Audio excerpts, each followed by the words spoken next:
Hey everybody, this is the 2023 Parkway Classic 10-mile running race out in DC here. Couple quick notes here. Make sure you head over to the website. They have a couple of cool links here. So under race info, if I can get my clicker back here, under race info, they have a host of different options. We're going to talk about the first two big time here. So the register facts and the sizing guide right here. The facts. Sliding over to the quick notes of the race. How do you get there? The metro will not be open early for this event, and they highly encourage you to take the bus. So for the 10-mile start, there is no parking at the start for the 10-mile race. So you're going to have to take the bus. You're going to have to take that to the post office, which is detailed right through here on, let's call this the athlete facts page for the course of the race. What do you do if you can't make packet pickup? It tells you right here. Also, before we continue here, there are no personal vehicles parked at Mount Vernon. Any personal vehicle that is there will be towed. Just a quick heads up about that.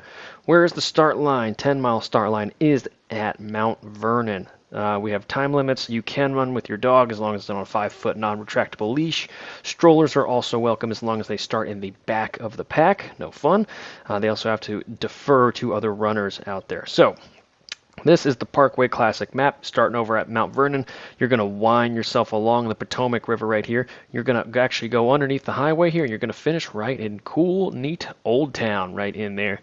So let's head over to the best site around, which is this Ride with GPS. We have a run course right through here. Let's move myself out of the way.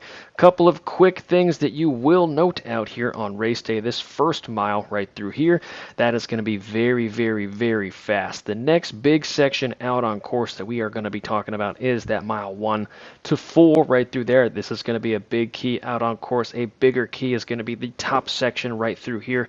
And then after that, we are going to get you to that finish line. So let's dig in. Let's get into all the nitty-gritty details. So like we talked about beforehand, the first big key area out on this race course right through there is this first mile.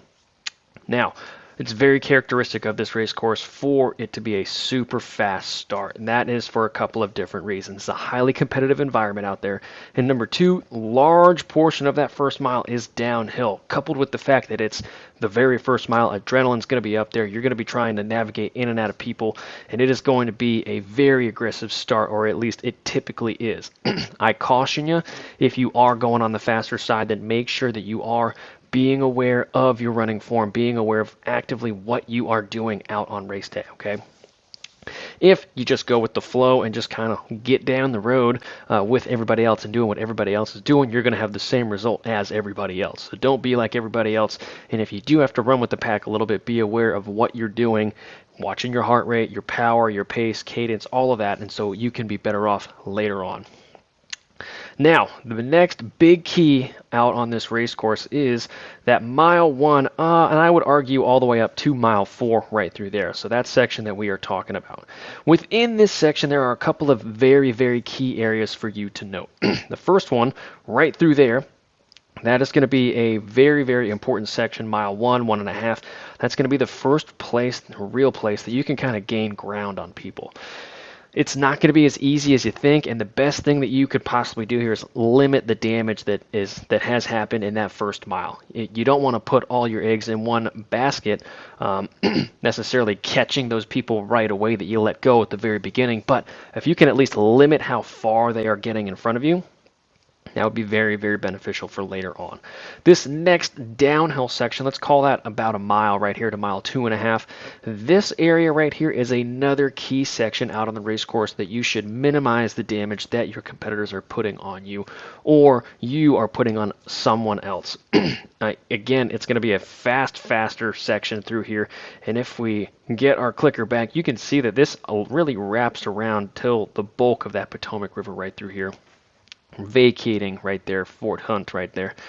But up until you get to that point, it's going to be very, very quick. Then you do get hit with a little 2.5, or let's call it, 2.5% incline right through here to climb up to that mile 3 marker, and you do have a little bit of a plateau through that section right there. Be careful there. Adrenaline will still be high, and it's very natural for you to really push the pace of that last second mile going up to that third mile. just be careful. That's going to be kind of the time where you should be getting your feet back underneath you. You should be getting, okay, this is the pace that I'm doing. This is my routine. This is my everything about your race right there. If you are still going with the flow and you are chasing the rabbits up to mile 3, oh, you are going to be in for a world of hurt later on, and it's coming fast. So afterwards, we're going to highlight this next key section out on the course right here, and you can see 2.8 miles. We have elevation gain of 135. When you look at the total elevation gain of 260, this is a major chunk of our elevation, and it comes from mile 3, and let's call it to mile 4.8, 4.9.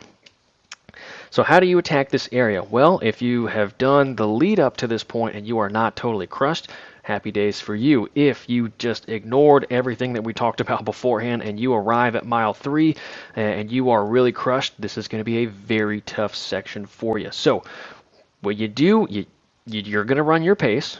But when you do this, these downhill sections, they are a -2, -2.5 area. When it gets really, really downhill, let's call it steep for this hill, or for this course.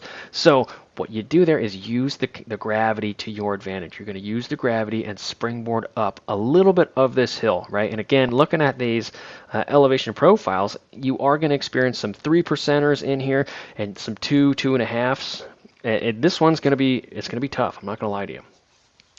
But don't actively chase people yet here. Still hold back, and if you can run the downhills a little bit faster than your competitors, and a little bit easier, and what I mean by that is using the gravity to assist you on the downhill, keeping your feet underneath you and avoiding reaching out super far in front of you and absorbing all that shock with your body.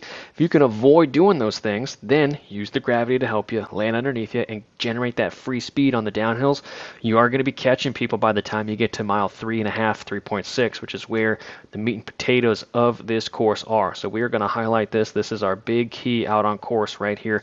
Mile 3.5 all the way up to mile, let's call it 5. Okay, so this hill is going to be very, very critical. Mile 3.6 all the way up to mile 4. This is going to be where you need to start reeling in your competitors right here on course.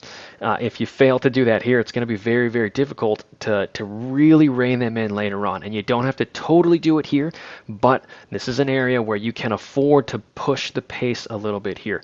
Because after you get up here, we're still going up, but if you look at some of these inclines that we are talking about, 2 is the highest one through this area, and it doesn't last for very long before it's over. It's pretty much rolling or general rolling hills after that, but you have to get here ready to rock and roll. If you do not, and you have totally pushed the pace through those first 4 miles, and you are using this section as a just get through it type section, then that is going to be very, very detrimental to your time and to your general placings right through here. So now, going through the next big key of the course, right through here, this big downhill section, if you look at it, this is longer than a mile through here. From mile 5 to 6, starts a little before it, lasts a little bit after it. This is very akin to something like a Boston or something else like that, Philadelphia Marathon. You know, we have some of these extended downhills, and with that comes a long flat section afterwards. Ding, ding, ding, you know. Side note, so as you go down this hill, be ready to fly or continue this pace later on. Once you get to the bottom here, mile 6, now is the time to go. We do not have to wait any longer. Now's the time to unleash the beast, you know. Unleash the red fury, as the capitals say. So afterwards, then it becomes pretty easy afterwards. It is go time to the finish line. So you are holding back for the first couple of miles here for these first mile. You are holding back a bit. You're not pushing the pace aggressively. You're still going fast, but it's well within your capabilities and reason. You're not just chasing rabbits. Then from mile 1 to mile 3, you know, you're going to start to lift that pace, but it's not going to be something super inhuman for you, because from mile 3 up to mile 5, that's the meat and potatoes of this course. It's going to be where you're going to be putting the most distance on people or being able to rein in people the easiest right through there.